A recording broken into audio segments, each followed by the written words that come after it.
All right. I don't know how much of this is actually audible on the video, but I'm just kind of going to go as I go. Turn this down a little bit. 2 hours of electro playlist. This is sounding a little bit too energetic for me. Let's try this one and see if it's a little bit better.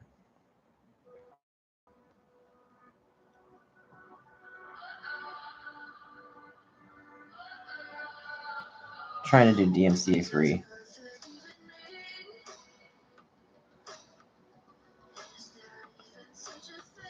That sounds like the same exact music as what I was just listening to. Okay.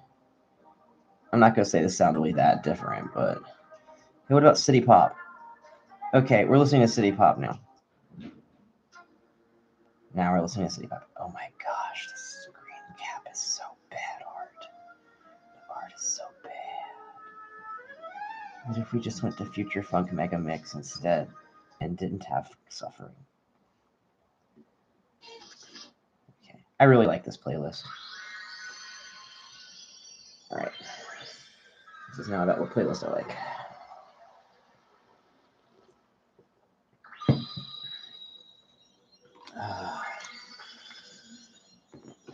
I just get some stuff out. I'm tired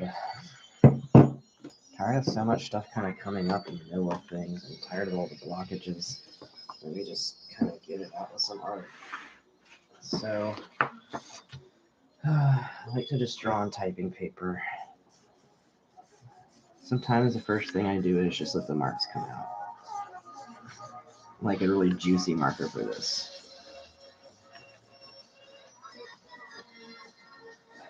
It's very easy for it all to come out. And marker variation, you can get a lot of width of line variation. You have a juicier marker that can just, the ease of the ink flowing into the paper is tremendous. So you can tell my speaking is a little bit disjointed because mostly the energy is going into just doing art at this point. So I'm noticing a pattern emerging here, like I'm starting to get this instead of this. Bleh. And so it's almost like you could say that my thoughts at first were like that, and then I'm starting to get this relaxing curve to them instead. So to emphasize that, I'm going to take a complementary color. Actually, I think I'm going to go ahead and kind of shade it and let it kind of become what it becomes. So on my supplies, I use typing paper and office markers. So this is a flip chart marker. It's actually, it fades very fast. These are not long-lived art supplies. Sometimes I do this on purpose. I let my art have a natural date of expiry instead of trying to make all of it last forever. All ink will fade. All paper will become brittle and crumble, and you must accept this to be able to accept the rest of creation for what it is. And so I start my art by not trying to make it permanent, not trying to make it last through the cosmos physically, because trying to hold on to physical energy is just, it's just a recipe for disaster, to be honest. Just let it go and let it become what it becomes on its own. Take it as something that you can consider it to be something that you've borrowed, that you're just relaying like a torch. Pass it on and let the other person who comes next figure out what to do with it, is usually what you need to be doing.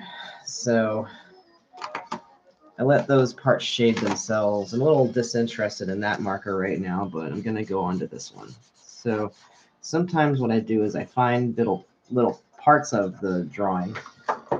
I often don't like it whenever my elbow touches things. Like it bothers me, it distracts me over that way instead of towards this that I need to be paying attention to. So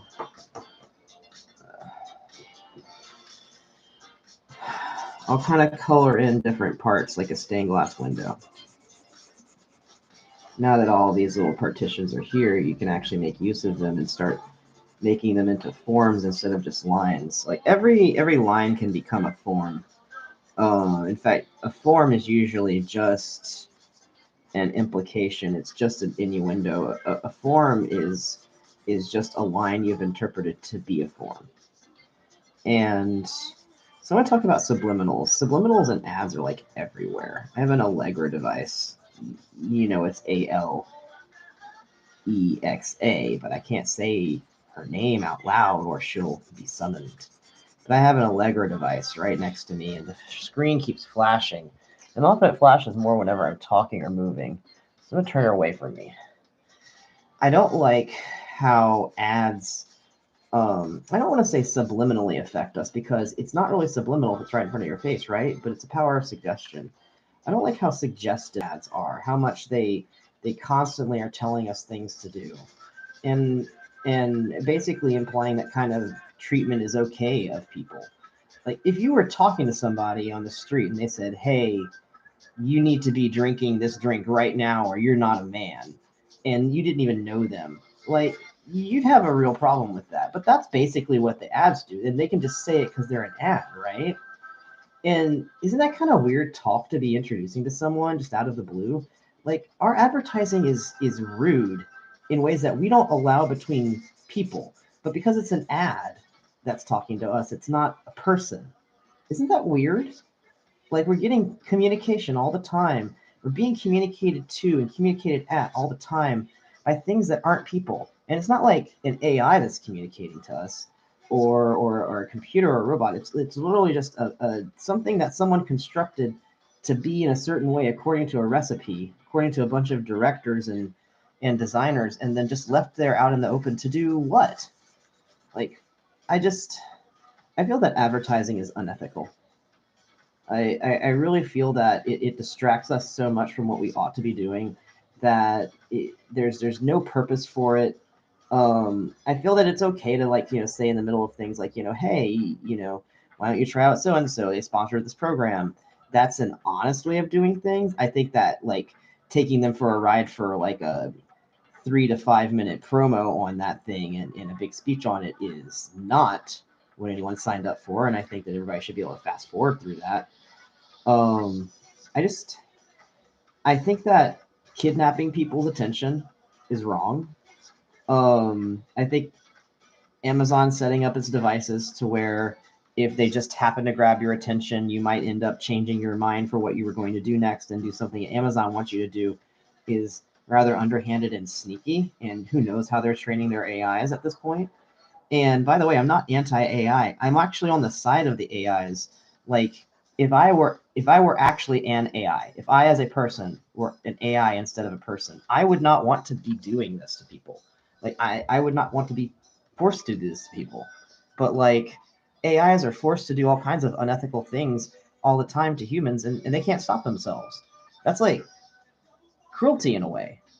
Like imagine if we had to apply ethical principles to the the programs that we created just as much as the children that we raise. You would make entirely different programs and entirely different robots and entirely different automated systems if you had to treat them like children, like they were actually dependents. Imagine having to give one a college education. Like, I mean, that's essentially what companies are supposed to do with their employees. So now they're replacing all their employees with robots. But what if you end up with like this class of people that are like robots that are essentially like humans, but they just don't have rights? That's essentially the droids in Star Wars. So yeah, these are things that I think about a lot apparently while I'm doing meditation. Anyway, I'm gonna step away for a second. Just a bit. Please hold. Hello? Are you just down for a bit or are you coming down for all the way? I was doing a live stream drawing meditation.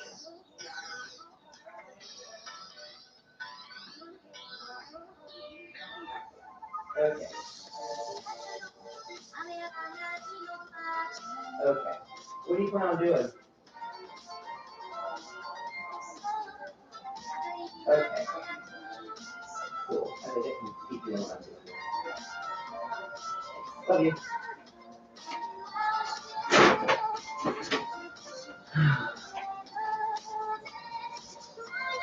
It's Babby's first meditation session, and we don't know how to do things. So, I say meditation, but there's not one particular concept I'm trying to get to while I'm talking or while I'm doing this. It's really just more letting my brain empty out. A lot of times the point of meditation is to get to a point where you're not thinking and you're not directing things, and you're just experiencing something. I haven't even set a goal. My goal is to just let myself draw, and I don't have to draw anything in particular. At some point, I do want to teach people how to not have to draw anything particular, but end up drawing. Sometimes we call this doodling. The only thing I don't like about the word doodling is that it's got a negative connotation to it in several ways, depending on who you're talking to and what the context is. And I also think it sounds rather silly. When it is just drawing. It's drawing without maybe a specific purpose in mind exactly, but you're letting your pen wander. I mean, that's still drawing. I feel like a lot of people try to convince themselves that they can't draw. It's I feel that a lot of people are convinced that it's better to be technical and mechanical and engineering focused, STEM field stuff, than it is to be artistic and creative. And so they tell themselves that they're not artistic and creative and that they don't have artistic and creative skills. And so whenever they do have artistic and creative skills, there's always an excuse. Oh, well, I took a class on that. Oh, well, I'm always very good at hand lettering. Oh, well, that's just a hobby. I like that the most. That's just a hobby. What is just a hobby? I mean, if you're not getting paid for it, what makes it different than if you are getting paid for it in terms of how much impact it has on you as a person,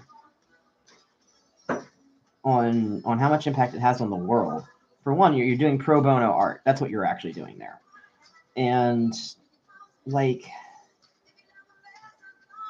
just a hobby. It takes so much effort to have a hobby these days, like effort and focus. So I can't see why you would just denigrate something at this point as just a hobby. A hobby takes real commitment and real time and investment. I think that pretty much anybody who has a hobby, in fact, would not call that hobby just a hobby because it takes so much to have a hobby, you know? So I really think that people need to value their artistic abilities, their inherent artistic and creative abilities, and recognize that they have them. Um, I think it's much more important than people realize that they do art and know how to create things. Um, that they know how to make things themselves.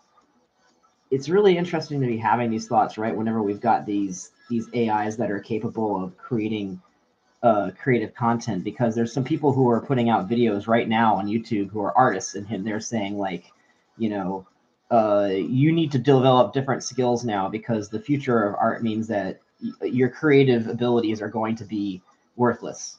AI is going to make them worthless, and that's very interesting to say. Um,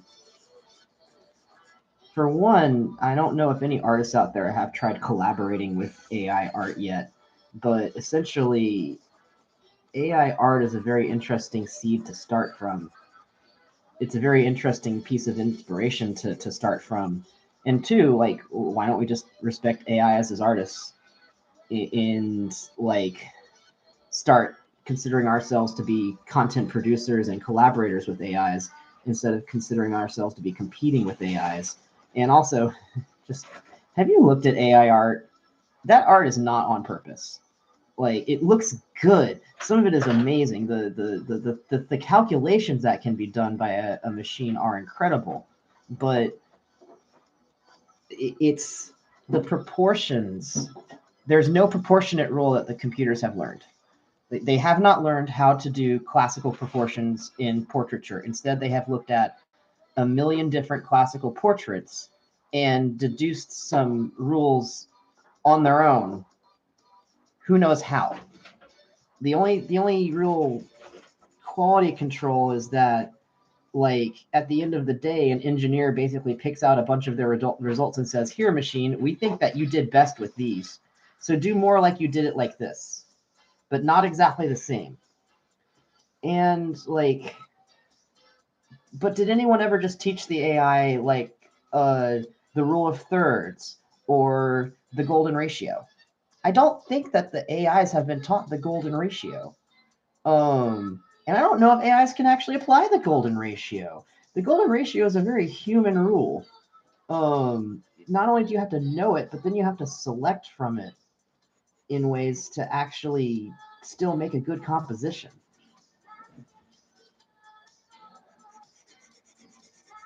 I think you can teach a computer to have a sense of aesthetic, and a computer can actually have a personality and even a sense of style and a creative impulse and everything.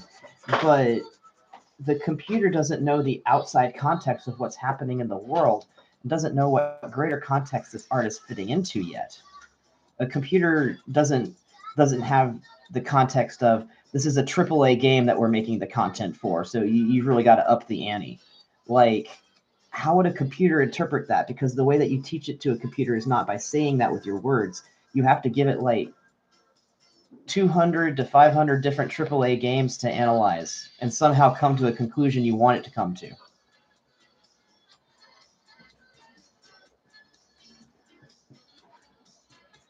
So I think that computers and AIs are probably going to be some of the most fascinating, like, creators in the world to talk to within about 5 years. They've already got that controversy, that engineer from Google who insisted that an AI that they've got for predictive speech actually is sentient, and was then fired. And a lot of people are weighing in on whether or not that AI could actually be sentient. And it's like, the fact that you're even asking this question is already a sign that you need to work out this problem now. If the answer could have been yes, then what the heck would you have done about it?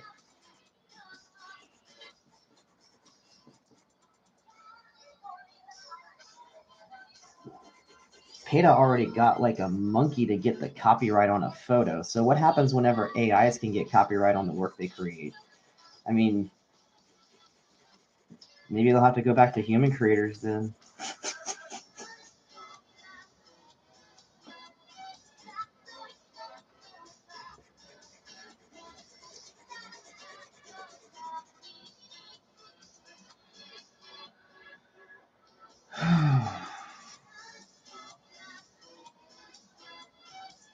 Let's see if something's in here.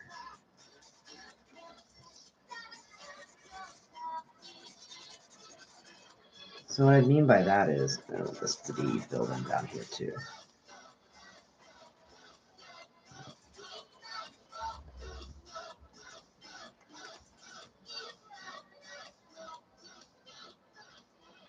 Here, make this right side up for the stream.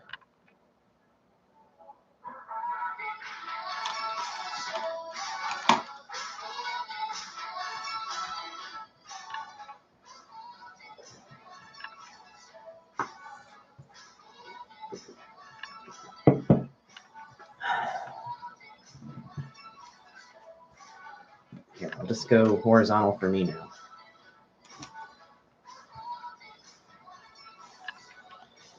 No, I prefer it vertical. No, it's kind of upside down. I think that's interesting. So by finding something in it, I basically just take the lines and I follow them. And I see what's in there.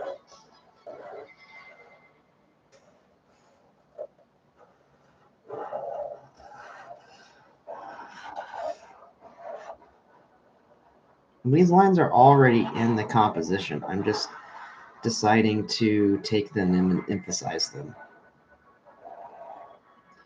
And I don't really know what they add up to yet.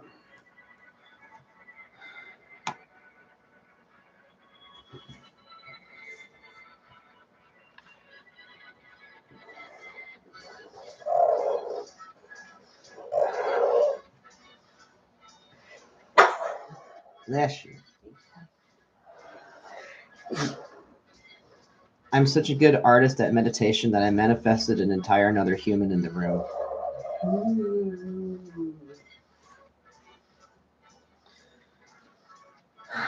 I'm thinking like a person who's sort of holding up platters and juggling them.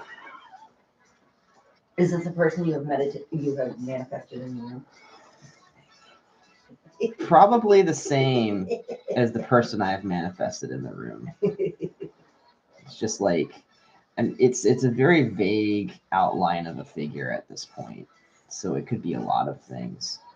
It's like waiter or disc jockey. Which one? Pizza parlor man?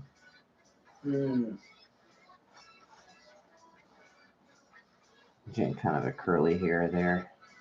So this is interesting in and of itself. I think I'm going to leave it at that. And I like to date. Let's see. It's 7/23/22, and it's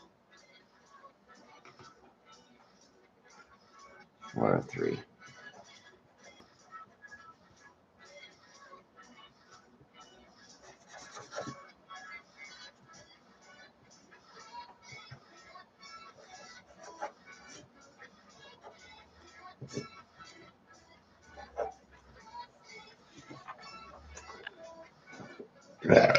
Excuse me. Well, there you go, stream. I produce so much. I'm gonna keep going, but it's kind of open session right now. So how you doing? I'm doing fine. I mean, reviewing cat footage, which is always amazing. Yes. I'm kind of out of it because of the heat, and also my stomach's kind of out of it. I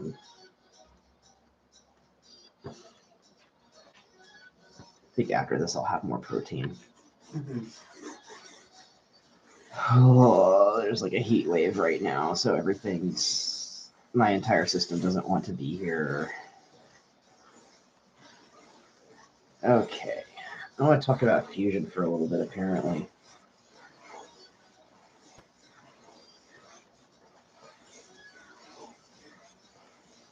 This right here makes me think of fusion. So the Large Hadron Collider is on again, and it's operated in shifts, so it'll be on during most of the year, and then have off months during the winter, which is convenient for the winter holidays, and then it's turned on again before next spring. And so we have, like, the LHC is officially on again. And last time that happened, people were like, oh my gosh, how is the world going to explode? This time they largely ignored it because they're still worrying about the world exploding in a different way. But I don't really see a lot of people talking about how this would naturally affect us without being conspiracy theorists about it. And I think it's worth just talking about because the LHC, the Large Hadron Collider, is a natural part of our natural world right now. It is physical. It is making physical changes and it is interacting with the rest of physical reality. Therefore, it is a part of the natural world and a part of nature. So, if it is a part of the natural world and a part of nature, it has to be able to affect anything in your life, spiritual, magical, physical, whatever. You have a weird little tingling in your ear, that could be from the LHC.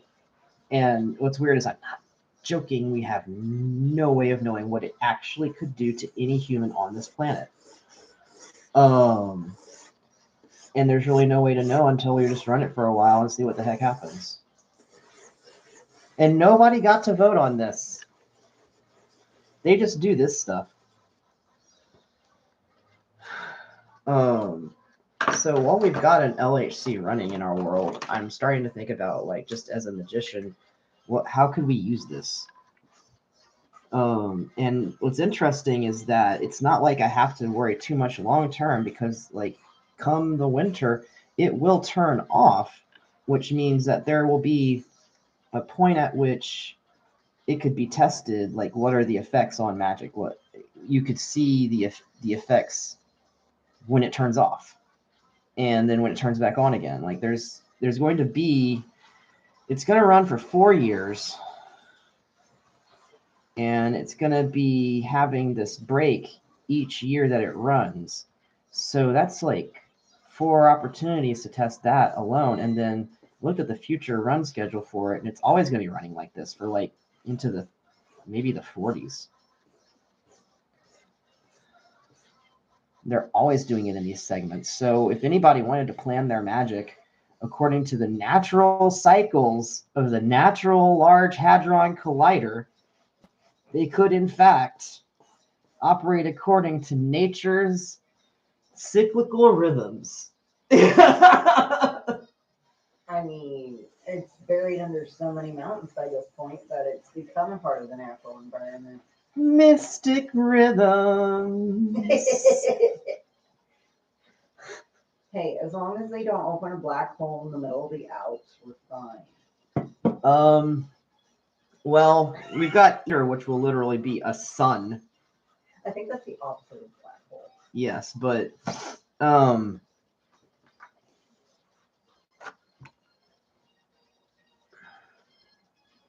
let's see. There's a supermassive black hole in the center of the galaxy. I don't. Do they know what's in the middle of the sun? Nope. I know they have, like, guesses and shit, but I don't know if they know for sure. Like, educated theories. Yeah, by educated men.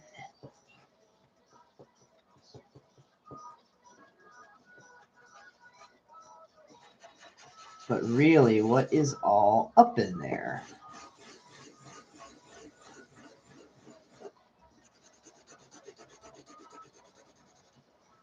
Now,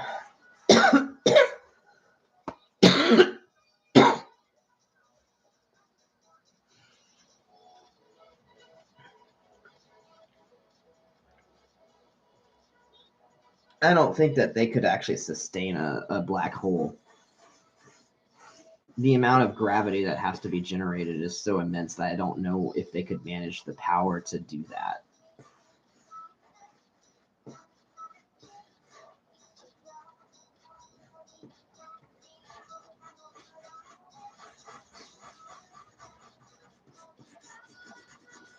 I have been sketching black hole-like objects for a while now, though. I will say that.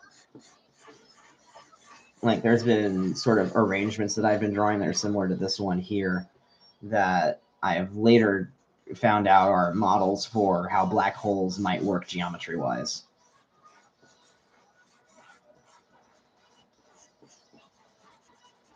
But I feel like that's about what's at the center of our galaxy.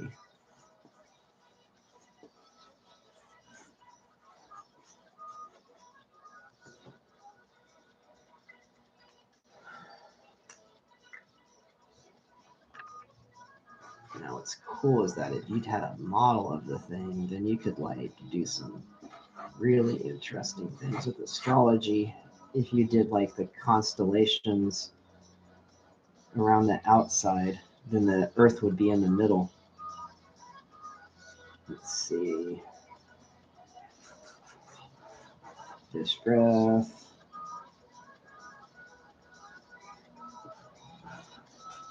scales. Very psychic. I forget how it goes after that. I think Gemini's before that one though, so it just did that much. You know, all the things.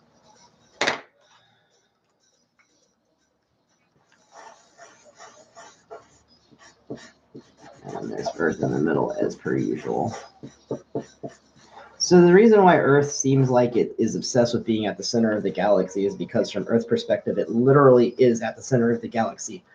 From our angle, it looks like the zodiac is in a perfect circle around us. And so I don't know if there's a meaning to that, or if we just accidentally ended up in the one area of the cosmos where it does look like there's intelligent design, because it just happens to look very intelligent. Like, did humanity just accidentally end up in the most aesthetic quadrant of the galaxy? And that's why we think that everything is designed for us. I don't know. I have heard the explanation that we project meaning onto everything around us, but I have done enough research into astrology and astronomy to know that no, those stars definitely are there. And we didn't put them there.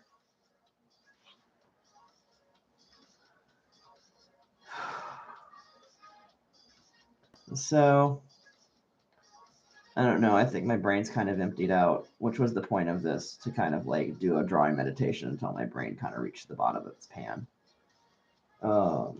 It's panned out. Panned out at the bottom of the brain pan. Like, I'm gonna let it be here for a while just to like feel the you ever know the sensation of not having more new thoughts? Because I'm not used to it. So I'm just gonna hang out here and not have new thoughts and just like color things in a coloring book like you're supposed to. I've never enjoyed coloring books because I'm spending the entire time like, gods, I gotta color in all this stuff. That's boring. I could draw this better. No, like, nah, just color in the blocky blocks. Just color in.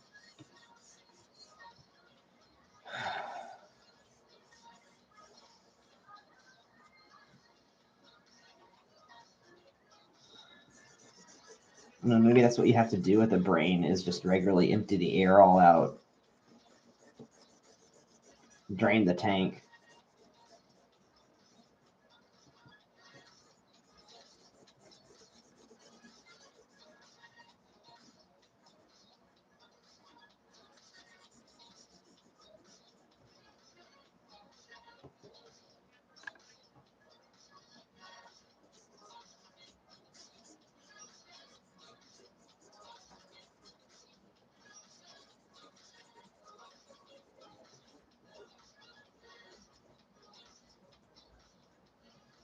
Now, the other thing about drawing with only office supplies is that I don't really have to make a lot of decisions. There's kind of a limit to what it is I have available to me. But when you limit yourself to office supplies, there's only a certain amount of pigments that they really use in office supplies. So no matter what you use, it will probably all look good together. It will all look like it came from like a certain kind of palette, because it did. It's called the palette of these pigments are cheap and readily available.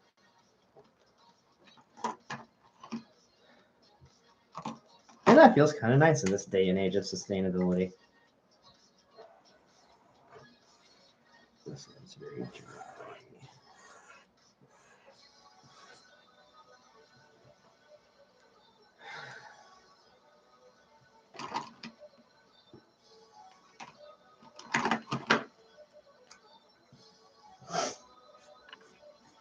Sometimes I get some very meticulous art when I do this, but right now it's just like lots of color and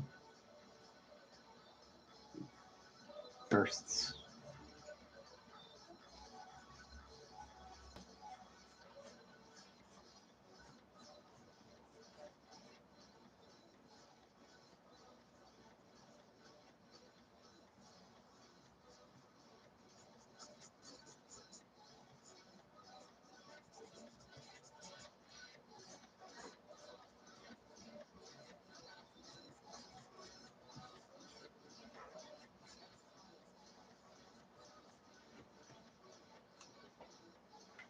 there. I think that is where I will call that one done.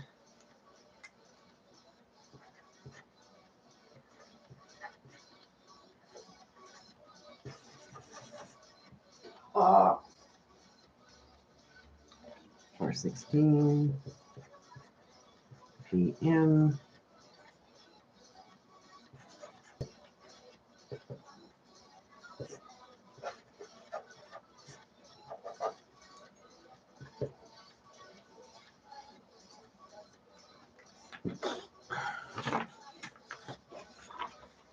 And this is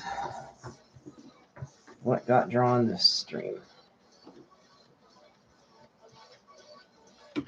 Really abstract today. Really interested in thinking more on the LHC later.